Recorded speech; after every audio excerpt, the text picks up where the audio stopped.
Livro de Marcos, capítulo 5, a partir do versículo 21.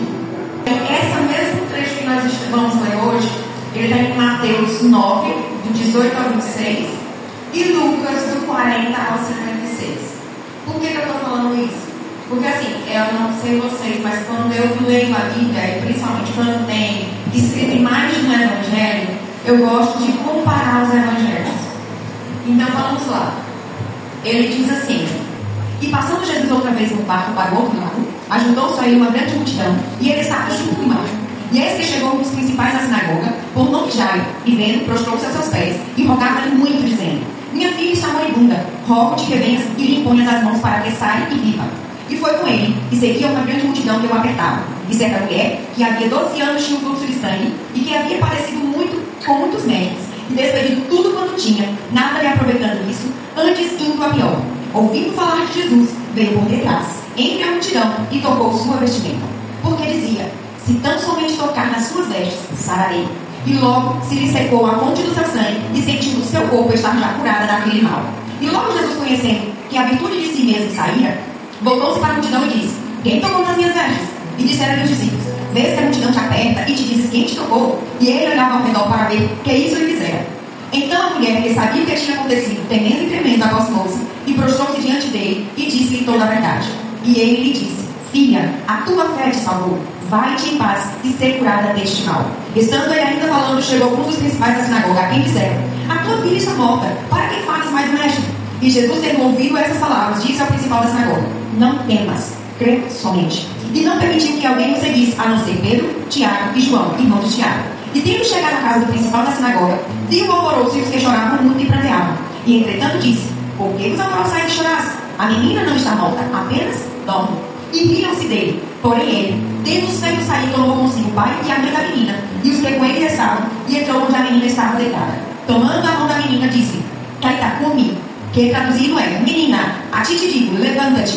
E logo a menina se levantou e andava, pois já tinha 12 anos, e assombraram-se com grande espanto. E mandou-lhes expressamente que ninguém o soubesse, e disse-lhe que dessem de comer. Quando a gente vai ler a Bíblia, principalmente a gente que gosta não somente a leitura em si, mas nós temos que estudar, temos que meditar. Uma coisa que eu acho interessante é que se você for se basear em apenas um evangelho, e aí quando você vai para outro, você diz: mas tem distorções. Não dá para entender porque que um diz uma coisa e outro diz outra. Mas o que eu acho interessante, quando você vai na frente de um juiz, que ele vai analisar um caso ou um determinado fato, ele precisa de testemunhas. A questão é: eu e você, dependendo onde estivermos, o nosso ponto de visão, vemos coisas diferentes. E ainda tem mais: isso se eu for uma testemunha oculta. E se eu ouvir falar do fato, aí é que eu vou ouvir algumas coisas diferentes. Para um juiz, por exemplo, se num determinado fato as 3 ou 4 ou 5 testemunhas disserem exatamente a mesma coisa, ele já diz: estão mentindo. Sabe por quê? Porque a forma como eu vejo não é a forma como o outro vê. Eu posso estar bem próximo ou eu posso estar distante. A forma como eu vejo é diferente. E no Evangelho é interessante, eles também são escritos por pessoas diferentes, e ele dá visões e pontos de vista diferentes. Um é mais sucinto, o outro conta alguns detalhes, o outro é mais detalhado. Mas quando você lê os 3 juntos, e no caso dessa história que nós estamos falando, você vai ver que enquanto falta um detalhe de um, o outro acrescenta, e o outro pega e complementa. Ou se, por exemplo, ele disse uma coisa que você não entendeu, o outro evangelho ele vai complementar e vai te explicar o fato. E vamos lá para isso? Como eu disse, esse texto está escrito tanto em Mateus 9, 18 a 26, como em Lucas 8, 40 e 56. Não dá para a gente acompanhar fazendo as três leituras. Mas eu hoje estava analisando e eu encontrei alguns detalhes interessantes que eu queria trazer inicialmente para vocês, que diz assim: para a gente entender esse contexto em que estava a história, eu gosto muito de saber a história aconteceu em que meio. E aí eu fui ver o anterior, antes dos fatos anteriores, e eu comecei a ver que a história começou que ele diz: entrando Jesus no barco, passou para o outro lado e foi para a sua própria cidade. Aqui Mateus vai dizer que ele foi para a sua própria cidade. E nós sabemos que no decorrer do texto ele estava em Cafarnaum. Quando chega em Mateus 9, do 2 ao 8, ele vai contar a cura de um paralítico no leito. Só diz que é a cura de um paralítico. E conta pequenos detalhes. Contudo, em Marcos ele vai dar mais detalhes. Que diz o quê? 4 homens trouxeram um paralítico no leito. A multidão estava ali, não deixou ele se aproximar. E eles subiram no telhado, destelharam e colocaram. Ele entrou lá. E aí o Senhor lhe disse: olha, os teus pecados estão perdoados. E o pessoal que estava lá disse: olha, como é que ele pode fazer um negócio desse? Ele disse: o que é mais fácil? Perdoa os pecados ou levanta-te e anda? E ele pega e mandou um levantar. E na frente de todos se levantou. Complementando, Marcos 2,13 vai dizer: e tornou a sair para o mar, e toda a multidão ia ter com ele e os ensinava. No decorrer da história, Mateus 9,9, tanto em Marcos 2,14 e Lucas 5,27, coloca que nessa saída dele, ele convocou Mateus, que era um cobrador de impostos. Seguindo na história, diz que Mateus o convidou para ir à sua casa, para um banquete. Lá ele se assentou com alguns, inclusive os que estavam lá eram pecadores e publicanos, e ele foi questionado por estar sentado com eles. E aí vocês vão ter que ler a história para vocês entenderem o que está acontecendo lá. Nesse mesmo contexto, discípulo de João chega e questiona ele sobre o jejum. E aí é lá onde ele dá a resposta da questão sobre o jejum.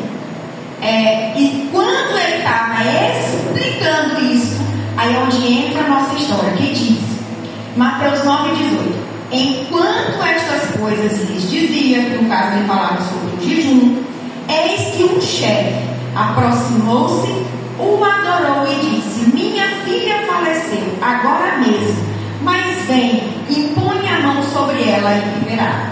Aqui em Mateus ele descreve como se a filha já tivesse falecido. Mas nós vamos lá em Marcos e em Lucas, que ele diz assim: então chegou ali um dos líderes da sinagoga, ele já explicou, um líder da sinagoga, e ainda disse o nome dele, Jairo.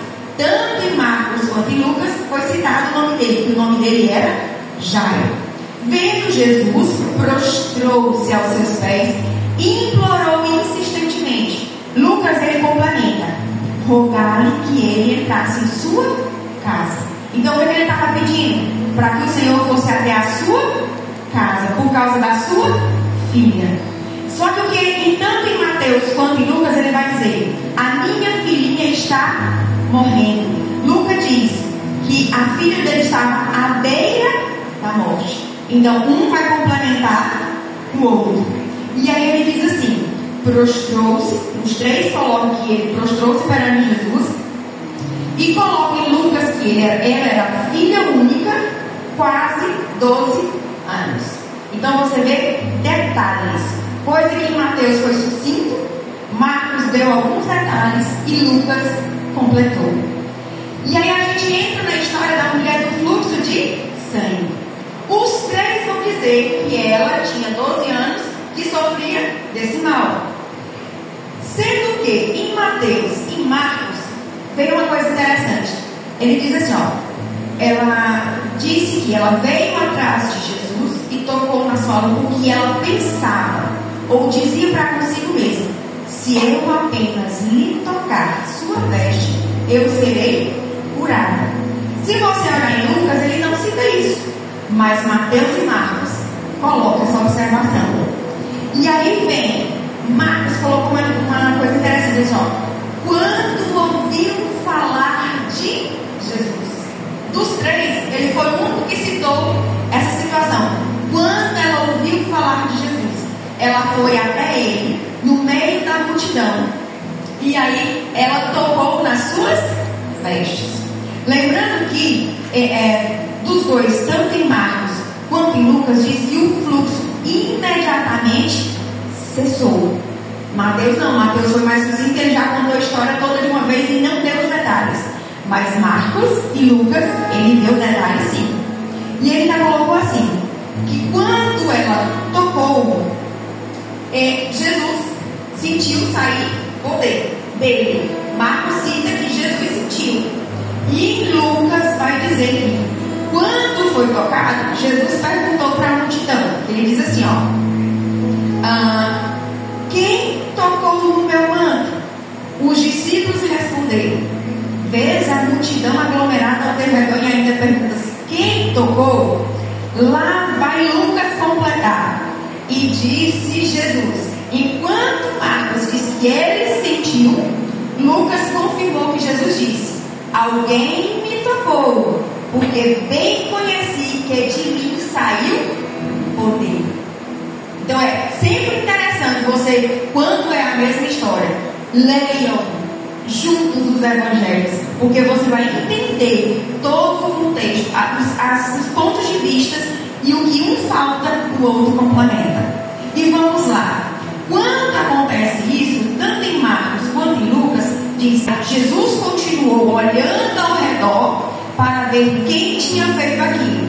Isso só é citado apenas em Marcos. Os outros não dão esse detalhe.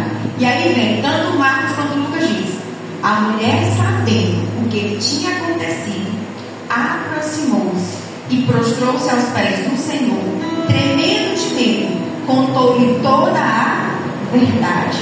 E em Lucas ele vai dizer, declarou-lhe diante de todo o povo a causa que lhe havia tocado, e logo ela sarara.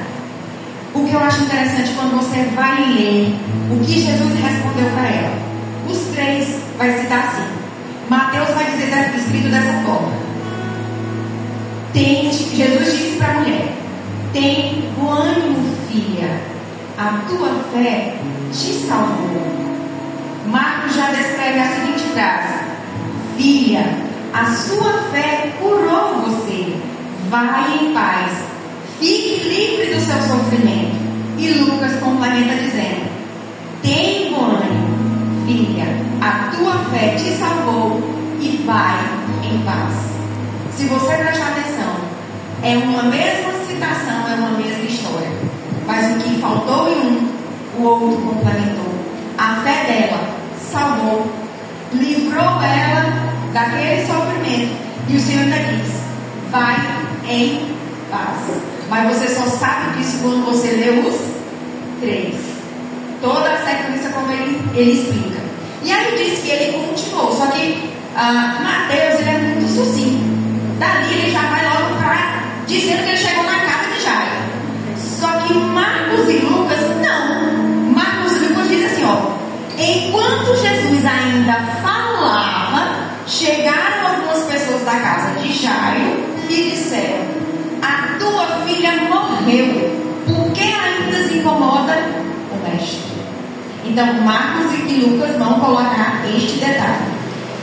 E ainda diz assim, Jesus, porém, ouvindo aquilo, um vai dizer que Jesus nem se importou, não deu nem ouvido, e o outro complementou dizendo assim, o que Deus falou, que Jesus falou, não tenha medo, apenas creia. Isso Marcos foi que escreveu. Lucas disse, não temas, crê somente e será salva. Para você ver como um complementa o outro. Lembrando que tanto em Marcos quanto em Lucas diz assim, e entrando em casa, a ninguém deixou entrar, senão Pedro, Tiago e João. Se você prestar atenção, vinha ou não vinha uma grande multidão com ele?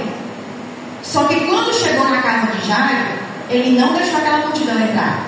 O que foi que ele fez? Apenas entrou naquela casa Jesus, Pedro, Tiago e João, pois que puderam entrar naquela casa. E observando que todos choravam, pranteavam, Jesus fala, não choreis, ela não está morta, apenas dorme. E aí os três vão dizer que aqueles que estavam lá começou a rir dele. Só que eu acho interessante que apenas Lucas escreveu, e riam-se dele, sabendo que estava morta. Ele acrescentou um detalhe. E Jesus mandou todo mundo para fora. Tira todo mundo daqui.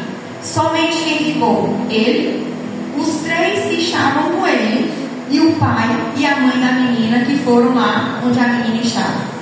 Os três vão dizer que quando chegou lá, ele tomou a mão dois, tanto Marcos quanto Lucas, vai dizer que Jesus mandou ela se levantar. Quando ele falou isso, Lucas complementou: e o seu espírito voltou. Ele foi o único que citou dessa forma. E o seu espírito voltou. Porque quando chega em Marcos, diz assim, ó, imediatamente a menina que tinha 12 anos de idade levantou-se e começou a andar.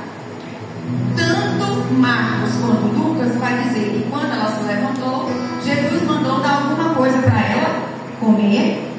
E tanto Marcos quanto Lucas diz que os pais ficaram maravilhados. Só que também Marcos e Lucas ele diz, olha, não diga nada para ninguém. Só que sabe o que Mateus coloca lá no versículo, lá no finalzinho dele? Ele diz assim, ó, e a fama deste acontecimento correu por toda aquela terra.